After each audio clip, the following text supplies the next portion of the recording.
Obras completas. Tomo 1. Amor, culpa y reparación. Por Melanie Klein. 22. 5. Contribución a la psicogénesis de los tics. 2.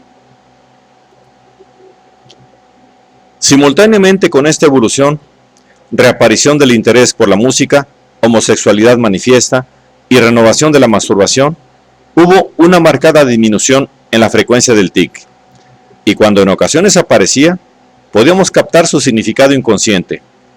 En la época en que Félix me contó que sentía que había superado su amor tanto por A como por B, el tic reapareció con creciente intensidad.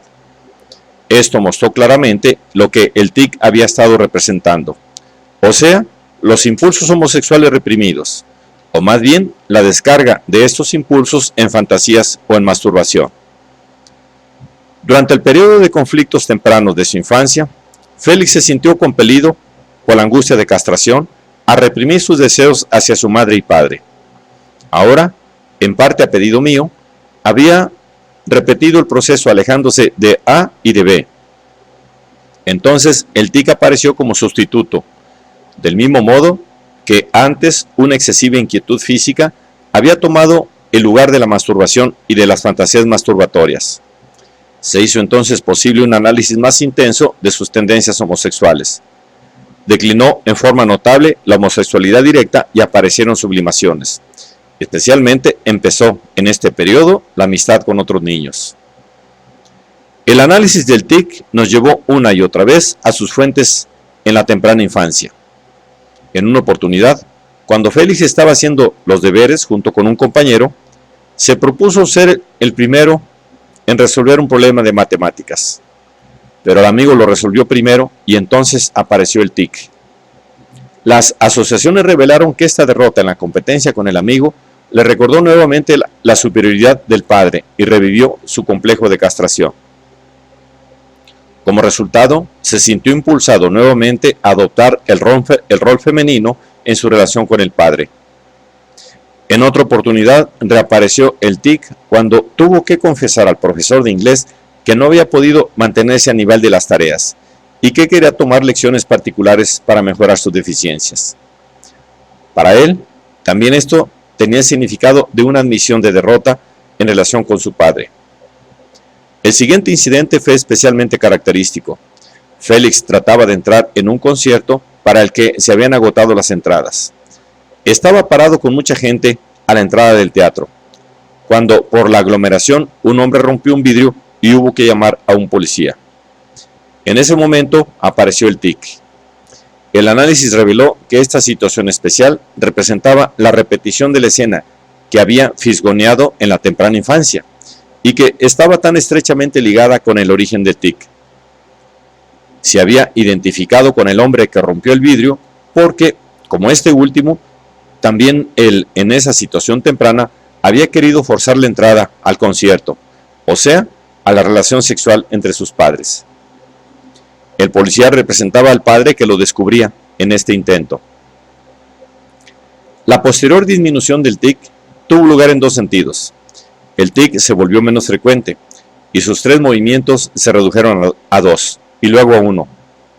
Primero desapareció la sensación de que algo se le desgarraba en la parte posterior del cuello y luego desapareció también la sensación de un crujiente audible, de un crujido audible que iniciaba el segundo movimiento. Todo lo que quedó fue la sensación de taladrar algo, que tenía la doble significación de presionar en sentido anal y de una penetración por medio del pene. Asociadas con esta sensación estaban sus fantasías de destruir el pene de su padre y el de su madre, taladrando dentro de ellos con su pene. En este estadio, los movimientos del tic se condensaron en uno, en el que aún podía detectarse trazas de los 2 primeros movimientos.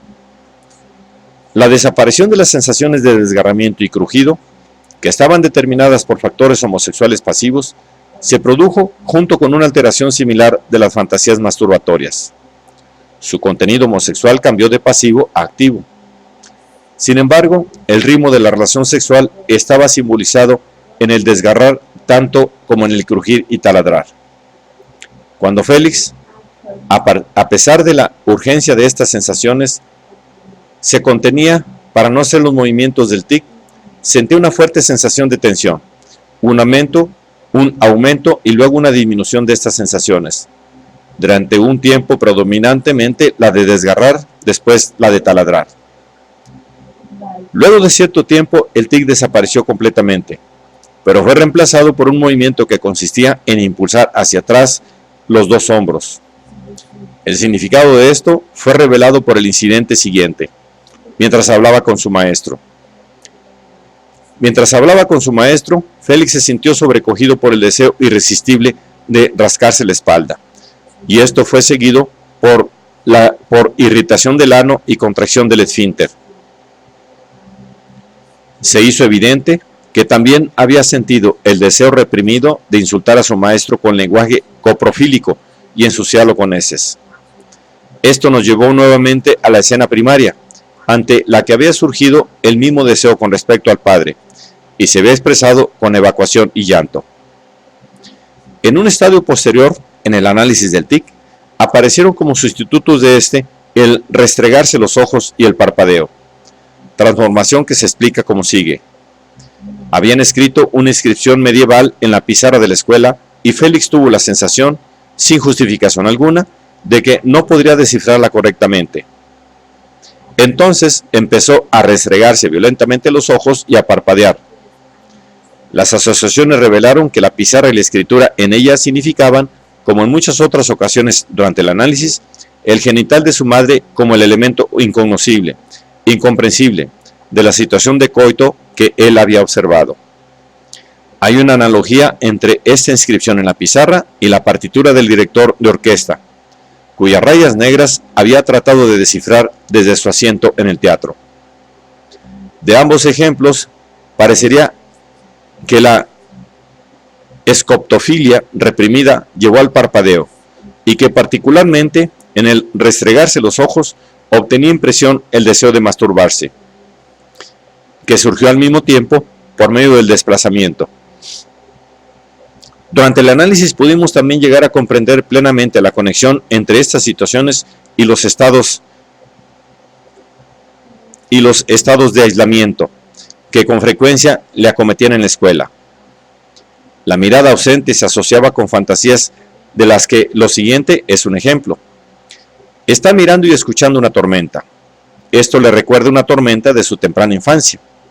Después de la tormenta, había mirado por la ventana para ver si el dueño de la casa y su esposa, que antes estaban en el jardín, se habían lastimado. Pero este recuerdo resultó ser un recuerdo encubridor que condujo nuevamente a la escena primaria. Progresó más en el análisis del tic y de sus formaciones sustitutivas, hasta que eventualmente incluso dejó de restregarse los ojos y de parpadear. Y solo el recuerdo del tic aparecía en su mente en ocasiones especiales. Cuando también éstas revelaron su conexión con deseos masturbatorios reprimidos y con la escena primaria, desapareció hasta el pensar en el tic y con eso se produjo la completa y duradera curación del tic. Al mismo tiempo, había tenido lugar en el análisis un cambio notable en otras direcciones. Aparecieron por primera vez deseos heterosexuales que tomaron la forma de admiración por una actriz. Esta elección objetal estaba en la línea de la permanente identificación de Félix, del teatro, conciertos, etc., con la relación sexual y de los ejecutantes con sus padres. Él mismo figuraba entonces, como ya he mostrado, como espectador y auditor, y simultáneamente, a través de la identificación con sus padres, como ejecutante de los diferentes roles. Una vez, después de haber tenido que esperarme en la sala de espera durante unos minutos, Félix me informó que había mirado por la ventana a los departamentos de enfrente y que al hacerlo había sentido una sensación especial. En las numerosas ventanas había visto sombras y formas y había tratado de imaginarse qué estaban haciendo. Le parecía que era como estar en un teatro donde uno ve interpretar diversos roles y al mismo tiempo tiene la sensación de compartir lo que pasa. La primera elección objetal heterosexual de Félix estaba muy influida por su actitud homosexual. Para él, esta actriz poseía atributos masculinos. Era la madre con pene. Esta actitud persistió aún en su relación con su segundo objeto de amor heterosexual. Se enamoró de una niña mayor que él y que había tomado la iniciativa en el asunto. Ella personificaba su infantil representación de su madre como prostituta y al mismo tiempo a la madre fálica, superior a él. La transferencia me pareció lo bastante fuerte como para imponerle una interrupción temporaria de esta relación, especialmente porque Félix había logrado el insight de que había sentimientos de angustia mezclados con estas relaciones. Esta elección objetal servía al propósito de huir a las fantasías y deseos dirigidos hacia mí, y que solo en este estadio aparecieron más en primer plano en el análisis.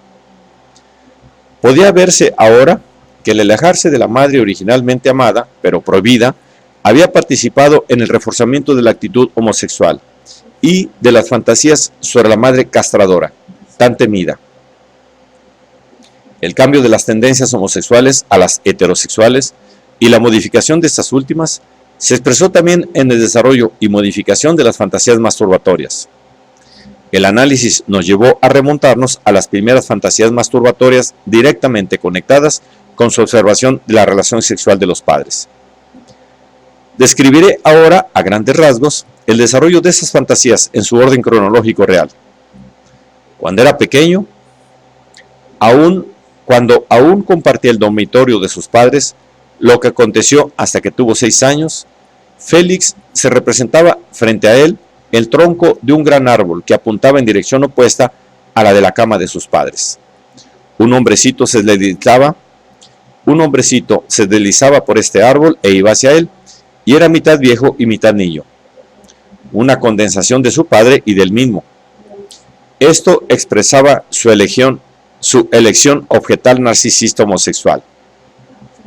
Después eran cabezas de hombres, en especial cabezas de héroes griegos, que veía volar hacia él y que eran también para su mente proyectiles y objetos pesados. Este era ya el material para sus posteriores fantasías con el fútbol y para su método posterior de sobrecompensar el miedo al padre castrador con su habilidad para el fútbol. Con la aparición de la pubertad física, surgió un nuevo esfuerzo de realizar una elección objetal heterosexual en las fantasías masturbatorias conectadas con ellas con las que jugaba al fútbol. Con estas fantasías también cambió las cabezas de las niñas, tal como anteriormente había introducido las cabezas de los héroes para hacer irreconocibles los verdaderos objetos amados. En el curso del análisis, y con la gradual reasunción de la masturbación que se incrementó a medida que disminuía el tic, sus fantasías masturbatorias se desarrollaron paso a paso hasta el contenido siguiente. Tenía fantasías de una mujer que yacía sobre él, después de una mujer que yacía a veces sobre él y ocasionalmente también debajo de él, y finalmente de una exclusivamente en la última posición. Varios detalles de las fantasías asociadas a la relación sexual correspondían a estas diferentes posiciones. El análisis de las fantasías masturbatorias había resultado en el caso de Félix el factor decisivo en la curación del tic. Su abandono de la masturbación había llevado a la descarga motora en otras direcciones, que fueron, como hemos visto, hacer muecas, parpadear y restregarse los ojos, movilidad excesiva en las más diversas formas, juego y finalmente el tic. Pero si consideramos ahora las vicisitudes de las fantasías masturbatorias específicas reprimidas, encontramos que estaban en parte conectadas con estas descargas motoras y en parte contenidas en todos sus intentos de sublimación. En la base de su amor por el deporte yacían las mismas fantasías de masturbación que se habían revelado en asociación con el tic, es decir, la identificación basada en la escena primaria con ambos padres en el acto sexual, cuando en su mente participaba como espectador y como objeto amado, ya que en su análisis representó un gran papel su interés por los juegos y los relatos sobre estos. Tuve amplio material para fundamentar que la misma identificación subyacía a sus fantasías conectadas con juegos. Su oponente en el fútbol, etc., era siempre su padre, que amenazaba castrarlo y contra el que tenía que defenderse. Pero el arco al que se tira la pelota y el campo de juego representaban a su madre. También de otras formas, el análisis permitió ver la figura de la madre, incluso tras las tendencias homosexuales, del mismo modo que pasaba con las fantasías asociadas con el tic. Los juegos y la movilidad excesiva servían también como huida del tic, o más bien de la masturbación. Se debía en especial a la angustia de castración siempre recurrente, que esta sublimación solo se consiguiera imperfectamente y que la relación del niño con los juegos fuera inestable. Pero encontramos que estas fantasías masturbatorias eran también la causa de su actitud ambivalente hacia el aprendizaje, estando también estrechamente ligadas a esa actividad.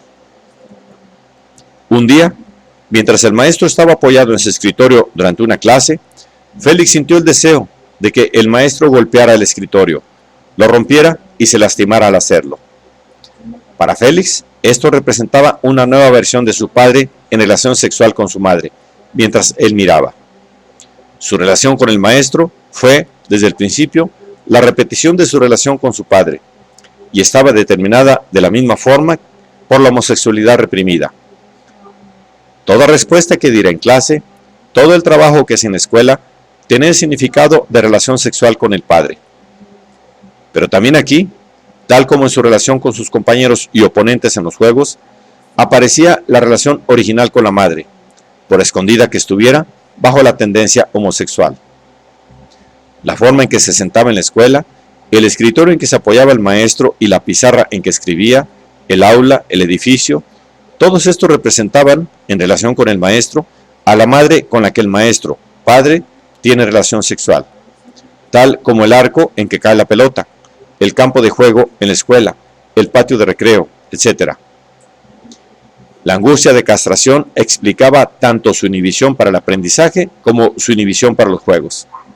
Por consiguiente, podemos comprender cómo resultó que Félix, a pesar de ciertas inhibiciones, fuera un buen alumno en los primeros años, ya que ese periodo correspondía a la ausencia del padre debido a la guerra. De modo que la angustia asociada con el aprendizaje estaba de algún modo disminuida.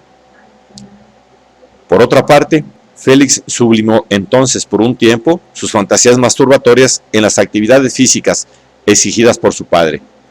Es verdad que en parte sobrecompensando la angustia. El mismo contenido cambiante de las fantasías masturbatorias puede encontrarse, como he mostrado, en su amor por la música, sublimación que había sido incluso más intensamente reprimida, pero que fue gradualmente liberada en el curso del análisis. Fue otra vez debido a la angustia provocada por sus fantasías masturbatorias, y en el caso de Félix resultó especialmente evidente que estas fantasías influyeron en forma esencial en sus sublimaciones, neurosis y personalidad.